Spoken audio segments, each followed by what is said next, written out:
There's a moment unfolding right now that most people are scrolling past without understanding they're watching the first tremors of a political earthquake. It's not dramatic. There are no explosions, no crisis alerts. Instead, it's almost mundane. A Speaker of the House standing at a podium, visibly uncomfortable, unable to give a straight answer about whether his own president might invade an allied territory.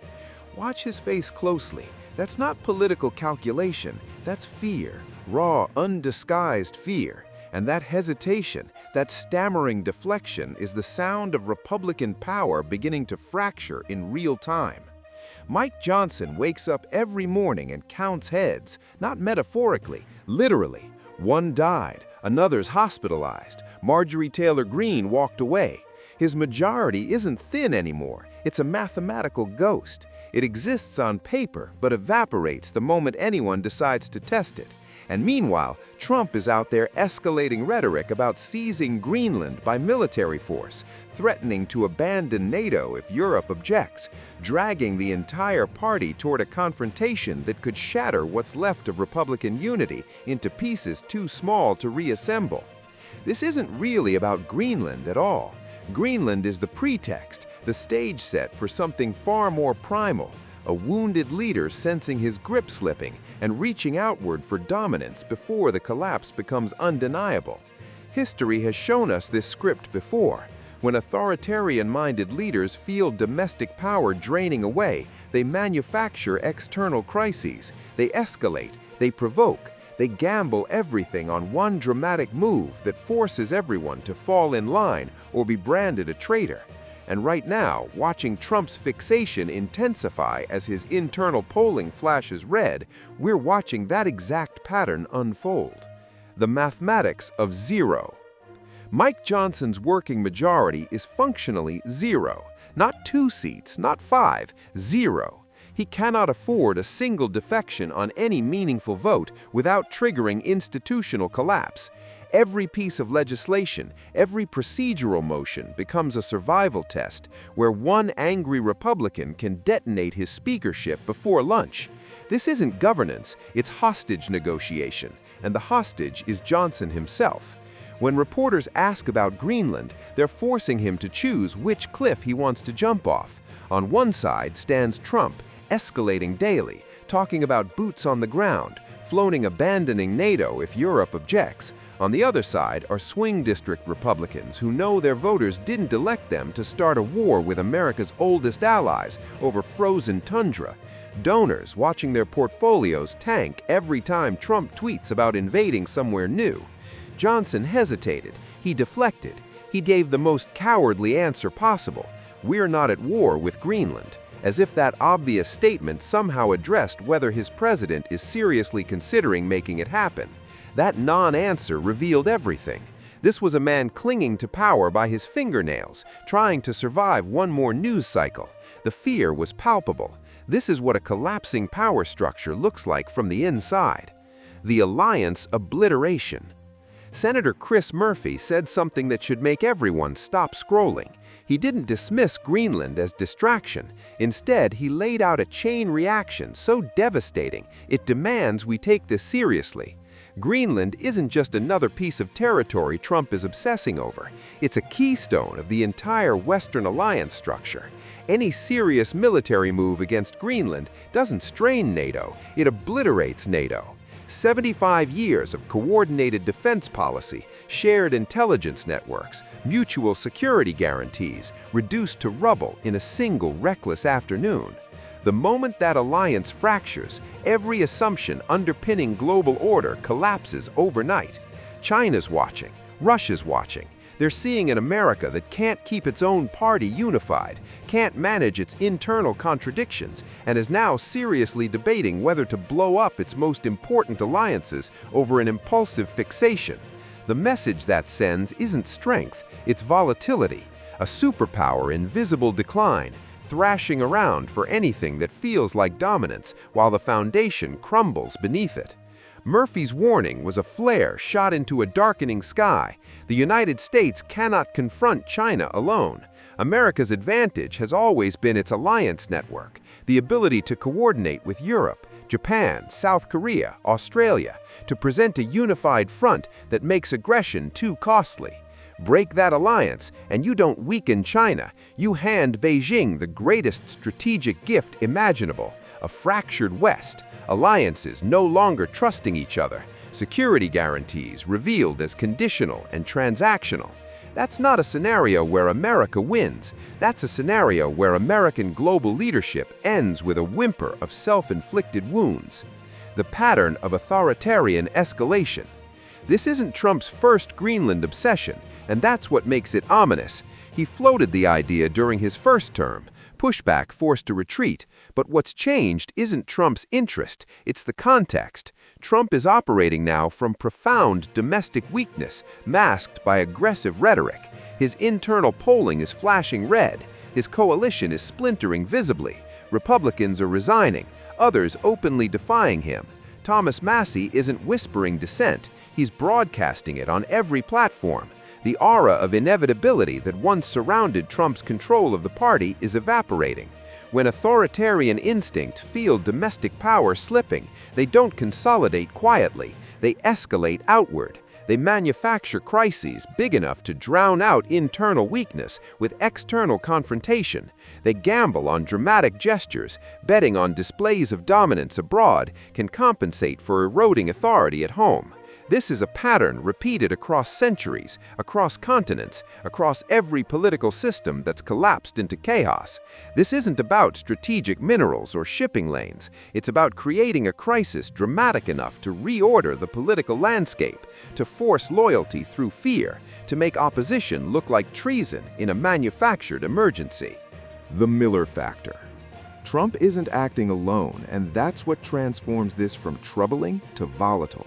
As Trump shows increasing signs of cognitive decline, rambling speeches that lose the thread, confused references, diminishing coherence, real power is consolidating in the hands of true believers like Stephen Miller. Miller's influence isn't subtle.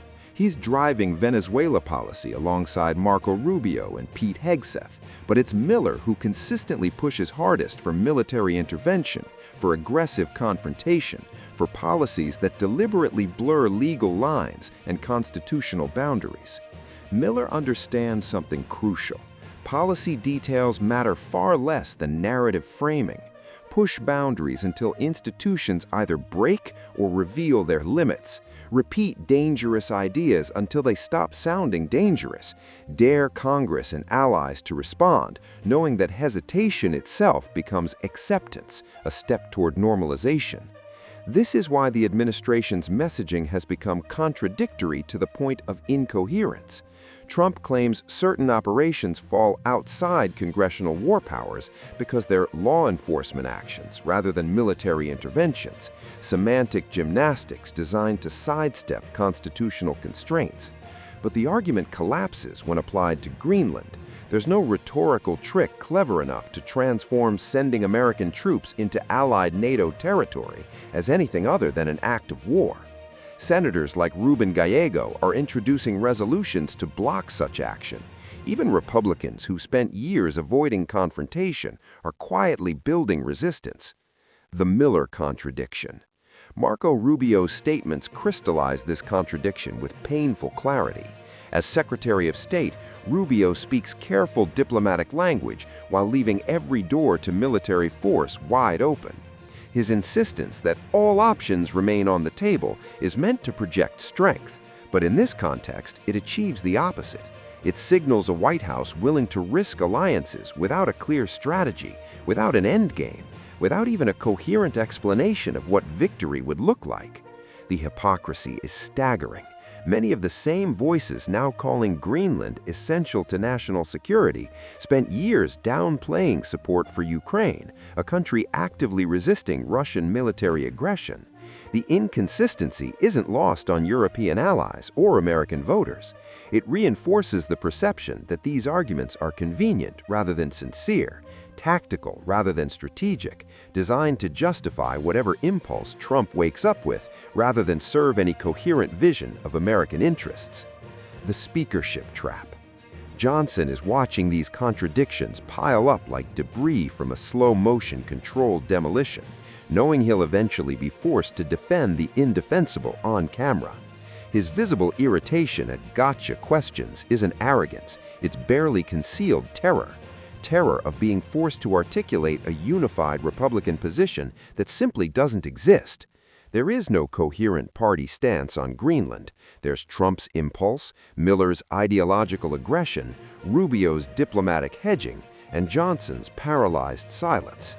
That's not a political party. That's fragments of a coalition held together by institutional momentum and fading memory of what unity used to feel like. With the Republican majority effectively reduced to zero, he cannot afford even symbolic rebellions. A single defection on a procedural vote could collapse his speakership entirely. That mathematical reality empowers individual members in unprecedented ways. Figures like Thomas Massie, who would normally be marginalized, now hold genuine leverage simply by existing and being willing to use it. Johnson's seemingly obvious statement, "We're not at war with Greenland," matters beneath the surface. Politically, it's a line drawn in sand that's already washing away. It directly contradicts Trump's expressed willingness to abandon NATO for territorial gain.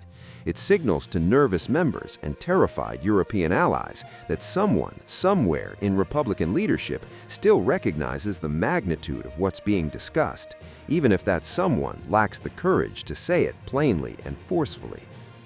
Power without legitimacy.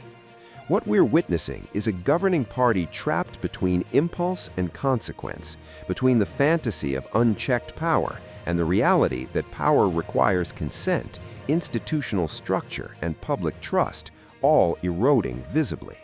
Trump continues speaking as if authority is something you can impose through sheer force of personality, as if reality bends to whoever shouts loudest. Johnson grapples minute by minute with the brutal truth that power without legitimacy is brittle, that coalitions held together by fear fracture the moment that fear begins to fade.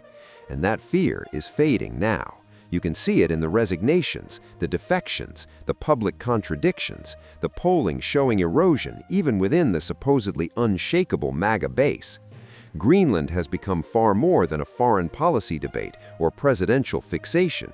It's evolved into a comprehensive stress test of whether a governing party can resist the seductive urge to escalate for short-term political gain, whether it can acknowledge hard limits without framing them as weakness, whether it possesses the political maturity to step back from a cliff even when momentum and ideology are pulling it forward. So far, the answer appears to be a clear and troubling no. Instead of leadership, we're seeing improvisation. Instead of strategy, we're seeing leaders hoping controversy distracts from collapse, hoping bold language can substitute for coherent policy, hoping the next news cycle buys them a few more hours before the inevitable reckoning arrives. The credibility collapse. As this standoff continues, the stakes compound with every passing day, every ambiguous statement, every failure to clearly reject the unrealistic. Allies across Europe and Asia are recalibrating their fundamental assumptions about American reliability. Financial markets are pricing in volatility and unpredictability. Voters are forming lasting impressions that will shape electoral outcomes for years to come. Every contradiction, every visible moment of fear or confusion, every instance where leaders can't or won't give straight answers chips away at credibility that took generations to build. Credibility isn't something you can rebuild overnight once it's thoroughly lost. Johnson knows this with certainty. You can see that knowledge hanging over every press conference, every evasive answer, every carefully parsed sentence designed to offend no faction while committing to nothing concrete. This is what a power structure looks like in its final moments before fracture. Not dramatic or cinematic, just exhausted leaders improvising under impossible pressure, contradicting each other on fundamental matters of war and peace, and hoping desperately that nobody notices the center isn't holding anymore.